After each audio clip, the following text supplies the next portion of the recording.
guys! Welcome dito sa Sun Tarot. Ang reading nito ay for collective for anyone who can resonate sa reading nito. This is a general and a collective reading strategy at this time.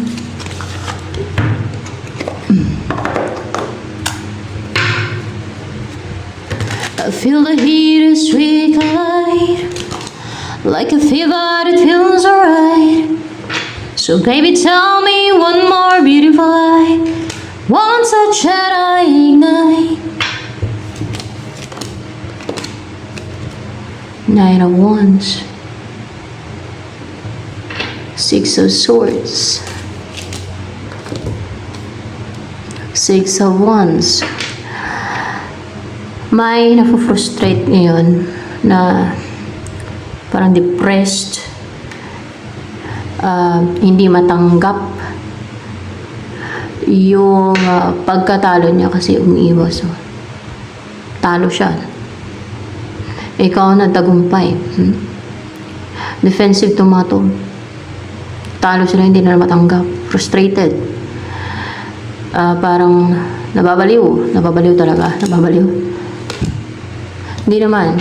Parang hindi naman siya nababaliw. Problemado na talagang hindi niya matanggap yan. Mga ganyan. Problemado na sobrang nasasaktan, you know, nag-overthink, no, nasasaktan talaga, nasasaktan, ayan, na parang nalulunod sa emosyon, yan, dahil nagtagumpay ka, dahil you win in the battle, you're victorious. Hindi nila matanggap. Ano tomato? Mga evil tomato, evil.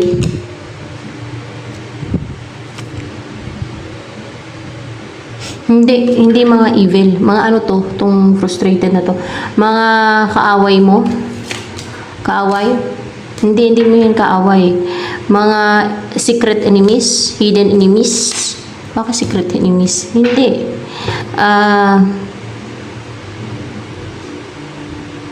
Ex mo ba yan? Ex mo? Ex mo yan eh. Ex mo. Ex mo na restricted siya. Na kasi nagtagumpay ka o may nagtagumpay sa'yo na person dahil nagtagumpay ka sa sa pang-restrict niya so nagtagumpay ka kasi sa pang-restrict niya, pinastak ka niya ng ex mo na to, hindi mo yan kaaway, ex mo yan. Bakit gusto ka niyang pastakin or yung confusin yung utak mo para siya lang ang isipin mo? Yes, para sa kanya ka ma-obsessed, para siya lang isipin mo, siya lang gustuin mo makasama. Oh, 'di ba? Ex mo pala 'yan.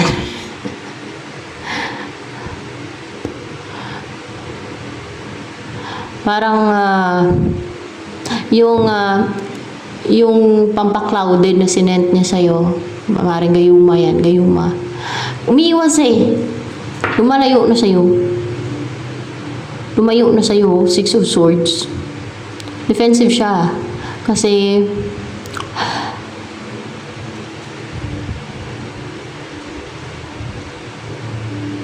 maring hindi mo na siya gusto dahil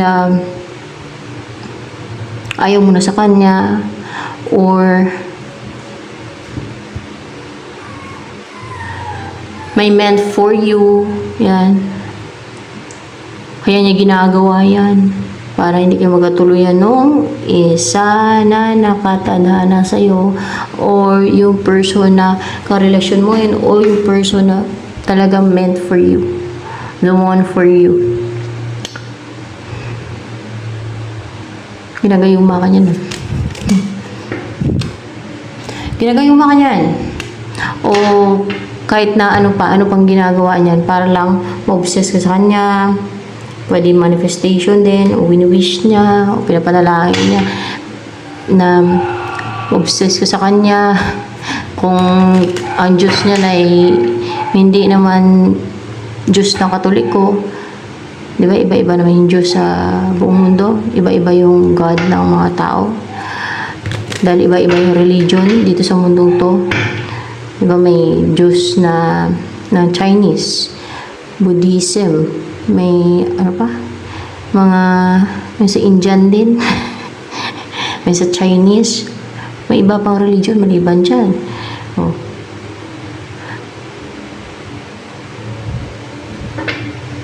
Pinapalalangin ka ba yan sa Diyos niya? Yun, scheme niya yun.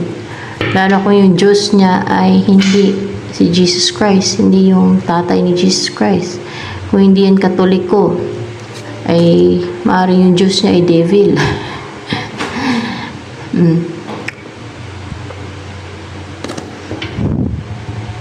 Anong gustong sabihin sa'yo ng ex mo na yan?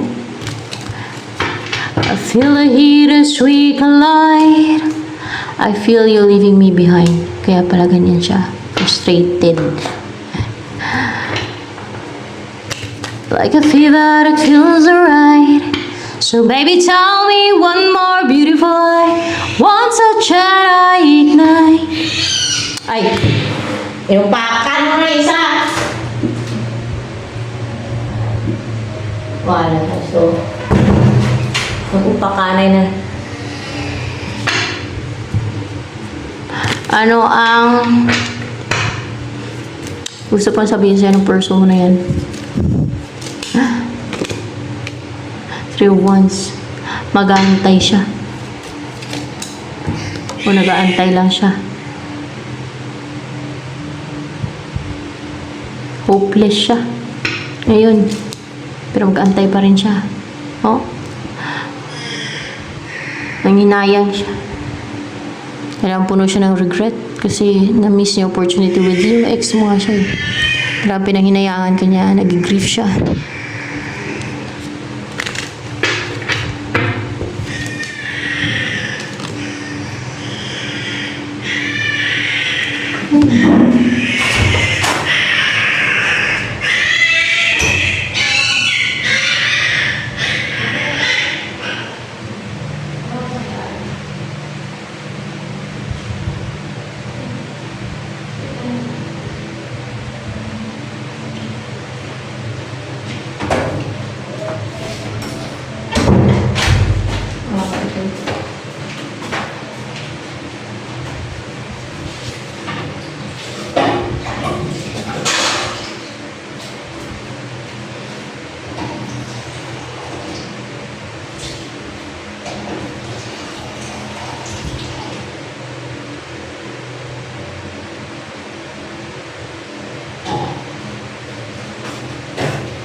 Ano na ba yun?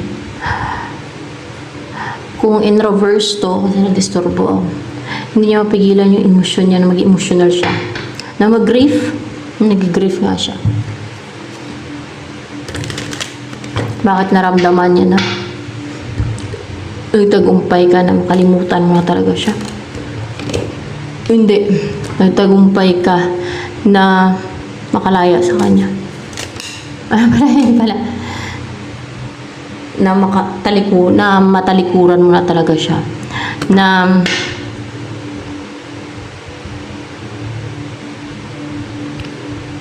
makapag-move forward ka na talaga. Na hindi ka na nga niya napapastuck eh. May ginawa yan sa'yo.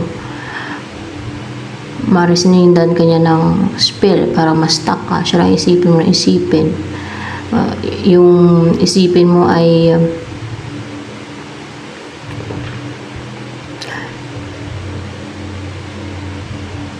o yung gustuhin mo ay magsama kayong dalawa, ay ganun ba? Na siya lang ang gusto mong makasama. Pero, nagtagumpay ka na hindi ka na niya makontrol yung isip mo. Na hindi ka na niya ma-stuck, hindi ka na niya mapa-clouded yung isipan mo. Na hindi ka na malito, hindi ka na ma-confused. Kung sino ang the one, kung sino ang the right for you, sino ang nakadistin sa'yo, kung sino ang best na pipiliin mo. Deceitful itong person mo na to. Ano pa energy mo yun?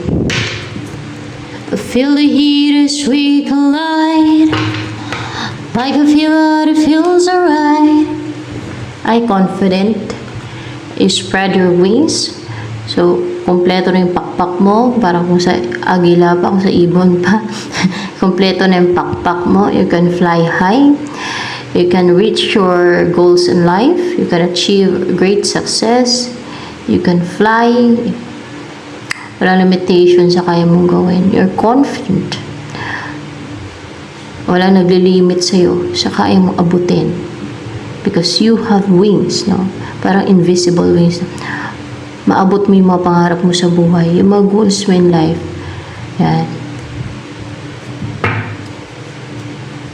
Paano ang next na mangyari sa buhay mo niyan? May nakalaya ka na dyan, no? King of Cups. Eight of Cups. May maging emosyonal kasi tuluyan mo na siyang tatalikuran. Tatalikod ka na sa kanya, may maging emosyonal, oh. Nanong may iiyak. Kasi talagang you will say goodbye na talaga sa kanya na wala nang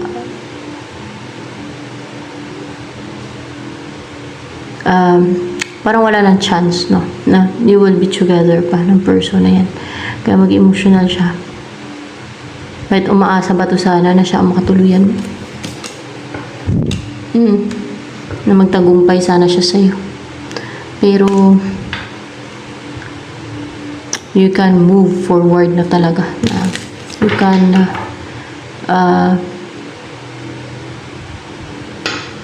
turn your back na talaga na tuluyan mo na kalimutan yung tao na yan. Na mag-proceed na sa sarili mong buhay, sa mga goals mo sa buhay. At yan na, may pakpak ka na. Parang kung sa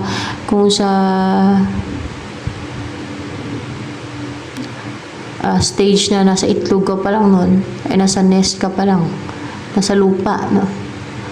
Iba na yung magiging buhay mo, parang dun sa kalawakan na, parang parang sa ano na,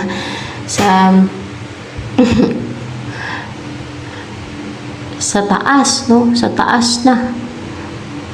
O malayo na yung mararating mo. Tuluyan na siyang maiwanan. Tuluyan mo na siyang maiwanan at makalimutan yan. Kasi iba na yung magiging mundo mo. Iba na yung magiging buhay mo. There's complete change. Ano ba maging buhay mo na?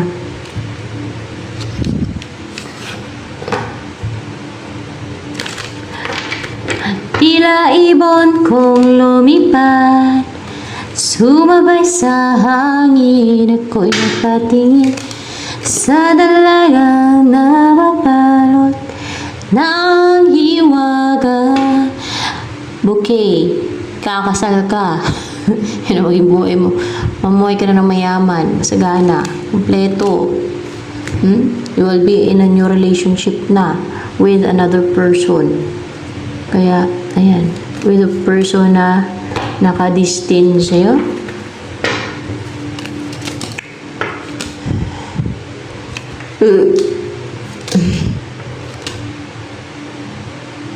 With a person na nakadestin sa'yo, na nakatakda sa'yo, pati, na nakatakda sa'yo. Yes. Yan. At bubuo ka ng pamilya. May Ten of Pentacles siya, no? Seven of Wands. Wala naman akong maharap. Kasi, mag-umpisa na nga kayo ng anay. Ng kung ano yung nakatakda sa inyong dalawa. Na magsama kayong dalawa. No, tao na yan. Para maging buhay mo, kasama yung tao na yan na nakatakda sa'yo. Mapapansin kaya you will live secured, stable sa bahay nyo. So, papatayo yung bahay o kung may bahay na, eh, doon na katitira, no? At, palalim ng palalim yung pagmamahalan ninyo. Full of love. You will feel safe, secured, and stable sa inyong tahanan. sasama kayo sa isang bahay. Siyempre, buo na kayo ng pamilya, no? Ano pa maging buhay mo dyan kasama yung nakatakda sa'yo, nakatadaan sa'yo pati. Stars. Sisikat ka. Sikat talaga. Sikat ka nga. Kaya pala, malayo marating tatayog yung matayog yung maabot mo. Oh, sikat ka. Tanggapin na lang ng person mo na madami pa ng person sa mundo eh. Ano magawa niya kung may nakatakda sa'yo, di ba? Kung may nakatadhana sa'yo. Ganun talaga yun ang buhay sa mundo. Kaya kanya kung mapunta siya sa impyerno. Yun ang worst kung mapunta siya sa impyerno. Yung maingitira, akala nila gumagawa sila ng sim, tuwan-tuwa sila, pero hindi nila alam, no? Kung ano yung nag-aantay sa kanila afterlife. Hindi nila alam.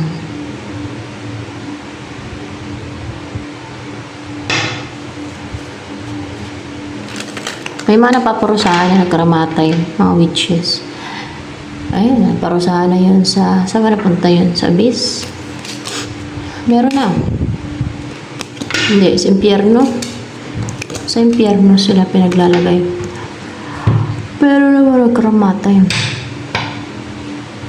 Ewan ko na iba. Siyempre, hindi naman isahan yan lahat-lahat.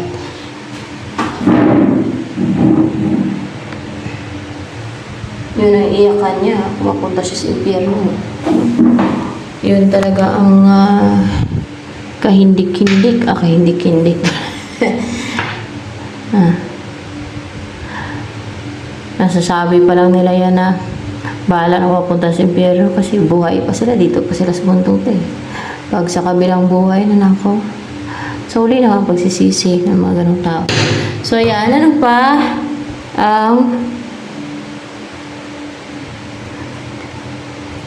Pinapairan ng pagiging sakim, gaman, selfish.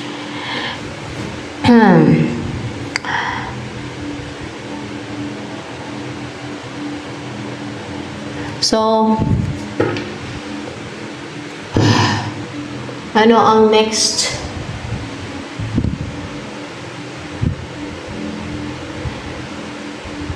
Yung mga evil doers, hindi lang witches. Mga evil doers. Mga evil. May mga nagkaramatay na. Pero sa sila sa impyerno, di ba? Kaya ang dami sa impyerno eh. Yun ang mahirap pag napunta ka sa impyerno. Yan. Yan ang talagang hindi lang isang oras ang iyak mo, hindi lang isang araw, hindi lang isang buwan. Iyak ka na walang luha, pero matindi ang pain and sufferings na danasin mo pag nasa impyerno ka napunta. Yun ang dapat nilang ingatan dapat ng tao, pero they don't care kasi hindi pa naman nila na-experience. Wala lang yun sa kanila. Tuwan-tuwa pa nga sila sa kahangalan na ginagawa nila eh. So, ayan. So, ano pa ang next? Nangyayari sa buhay mo niyan? Mapapansin kaya Ace of Pentacles. Mag-uumpisa ka na ng yung buhay na na-attract mo yung mga opportunities, na-attract mo yung pera, and may offer na darating sa'yo. Malaking offer. Mag-umpisa na kayo na magsama, mga ganun na offer ba? Yung ma-receive mong offer from this person, of course, na nakatakda sa'yo. Page of Pentacles, meron talaga. Meron siyang offer. Si person na nakatakda sa'yo. Ano ba nagustuhan ng person na yung nakatakda sa'yo? Anong nagustuhan niya sa'yo? Ay? Kasi fearless ka, kasi risk taker ka, kasi ano ka eh, nagtitake na leap of faith, fiery, fiery talaga, I know, fiery ka nga, confident, hindi ka natatakot na mag-take na risk, ganyan dapat ito sa mundong to, hindi ka matakot na mag-take ng risk, basta nasa tama lang, at hindi sa kahangalan. Pero iba, hindi natatakot mamiste ng iba dahil lang sa inggit nila. Hindi natatakot na maimpyerno. Kaya, nangyayari na impyerno. They end up na impyerno. O, diba? Dahil sa inggit, gagawa ng halit. O, manghalit sila. Yan nangyari. Nagdusa saan? Sa impyerno. Iba wala pa. Kasi hindi pa nasintensyahan.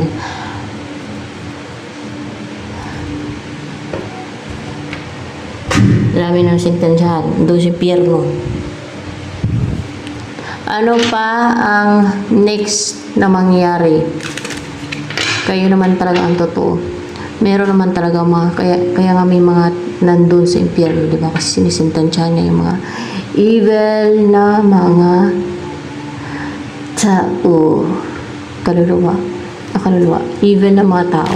Kaluluwa na lang nila yung sinisintensyahan doon. Kala nila joke. Malaman nila yan kung joke o hindi pag namatay na sila. So ano pa ang next na mangyari sa buhay mo niyan? Mapapansin kaya upright din sa dami ng iyong ginagawa, kung kaagaw ko ang lahat. May pag-asa bang makilala ka? The Emperor. In reverse man yan. Namawala na pala ng authority, power, dominance, yung mga strong yung personality sa buhay mo na na-influensya yan sa'yo. Kung kaya naging malungkot ka, naging matamlay kasi na-influence sa'yo para maging malungkutin ka, maging matamlay ka, maging uncontented sa buhay, maging ganun yung buhay mo ba? Yung ex mo na yon. Siya nga. Siya yung nagpapalungkot sa'yo. Influence niyan. Wala na siya ng power over you.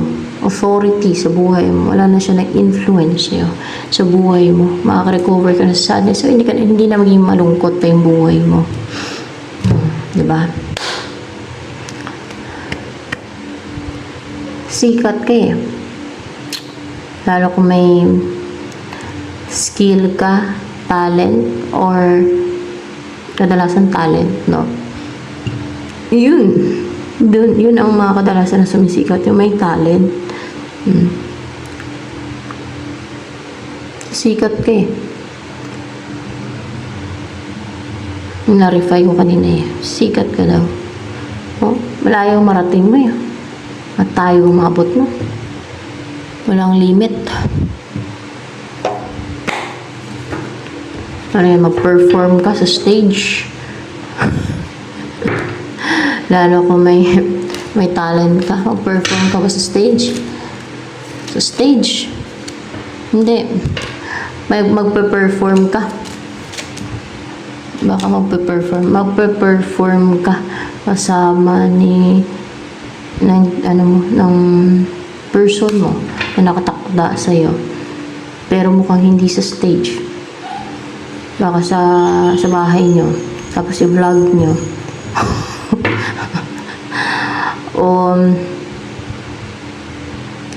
Pwede naman yun eh. Dami nang sumikat na gano'n ang ginagawa sa bahay lang nila. Kumakamputa sa bahay lang nila.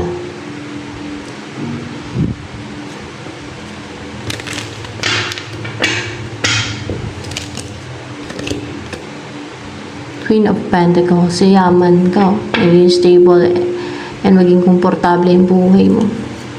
Karoon ka ng property na may susi. Oh. Mga sasakyan, property. Oh, masusama kayo ng person na may soul connection kayo. Yun na yung nakatakda sa'yo. Naging active yung buhay mo. Naging happy-go-lucky ka. May napaka-passionate mo. Attractive and energetic. Yan, magpe-perform ka. Kayong dalawa. Baka when this stage is sa entablado o hindi nga daw sa stage na. Basta magpe-perform kayong dalawa. O baka ano yan, mag-acting ka. Lalo kang may pagka-artistahin ka, di ba? Magaling ka umacting, o. Pagkakataon mo na maging artista. May mga taong gusto mag-artista, pero nung ayaw, di ba? Iba-iba kasi nang gusto ang tao eh. So yan, baka gusto mag-artista. So yan, ito na lamang for the lights of reading guys.